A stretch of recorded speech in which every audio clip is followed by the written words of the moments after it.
Monsieur le Président, Monsieur le Ministre, Madame la Reportaira, cari collegos, mi fa piacere aici di parlare la lingua di mia infanzia, ma come gaire ben di gus comprèn, va fare la revirada sul pic.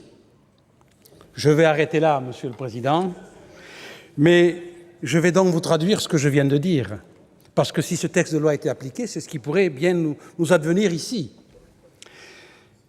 Voilà, Monsieur le Président, Monsieur le Ministre, Madame le rapporteur, mes chers collègues, j'aurais voulu pouvoir faire ce discours, voilà ce que je viens de dire, j'aurais voulu, et j'ai plaisir à faire ce discours en occitan, parce que c'est la langue de mon enfance.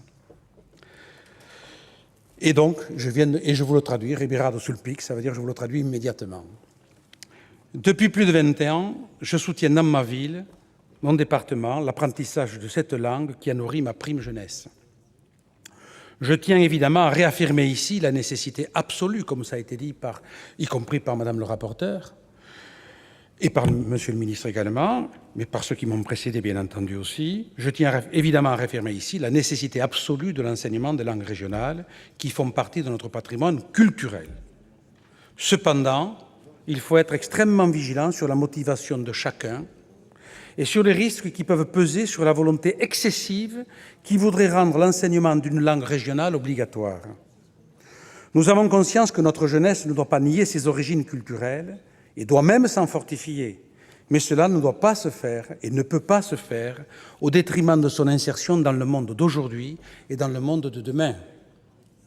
Cet enseignement d'une langue régionale ne doit pas se faire non plus au détriment du français, comme l'a dit ma collègue Catherine Morin-Desailly, car je rappelle que près d'un tiers des élèves entrant au collège ne maîtrisent pas la langue française et qu'à l'issue de la période de scolarité obligatoire, 5% des jeunes sont encore illettrés et 10% ont de réelles difficultés et ne maîtrisent pas la langue écrite.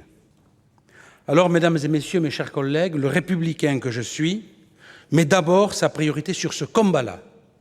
C'est pour moi celui qui est prioritaire. Sans négliger l'autre, naturellement, mais tout de même. Le deuxième écueil à éviter est la perte du sens. Aujourd'hui, nous vivons dans un monde d'extrême incertitude, d'extrême insécurité. Et je comprends parfaitement que dans ce désordre mondial, chacun ait besoin de retrouver ses racines parce qu'il a l'impression d'être ainsi plus en sécurité.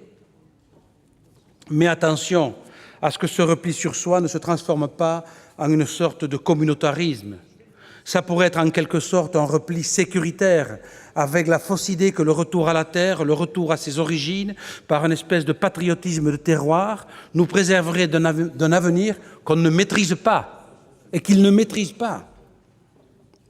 Car si la volonté de retrouver ses origines est légitime, parfois salvatrice, elle peut potentiellement aussi être dangereuse, destructrice et conduire à l'isolement.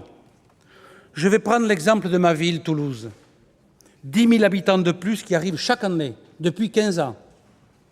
Ils viennent de tous les territoires de France, de Bretagne, d'Alsace, du Corse, de Catalogne, mais aussi d'Angleterre, d'Allemagne, d'Italie, d'Espagne, parce que nous avons des entreprises à caractère international.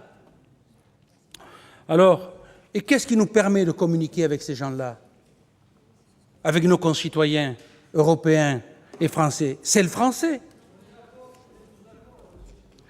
Alors, il est notre point de repère commun. Et puis, finalement, la langue, la connaissance de la langue. La langue, c'est le véhicule de la paix entre les hommes. Pour rester ouvert à l'autre, il faut que je parle la langue de l'autre et que l'autre parle ma langue.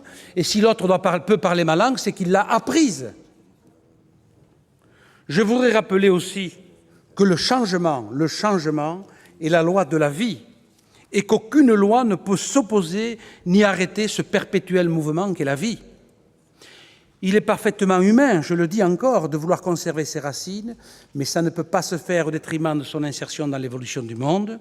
Et attention de ne pas se laisser prendre par une forme de conservatisme nostalgique qui pourrait nous reconduire à une régression de la République. Moi, je veux que nos enfants vivent dans le monde de demain et je souhaite que mes petits-enfants et la jeunesse de demain soient une jeunesse mondialisée. Hier, elle a appris l'anglais, que demain, elle parle le chinois et l'arabe, pour communiquer et pour favoriser la paix. Alors, mesdames et messieurs, mes chers collègues, monsieur le ministre, Le groupe RDSE est très partagé, je le dis, sur cette PPL. Et d'ailleurs, je vais vous citer un exemple significatif.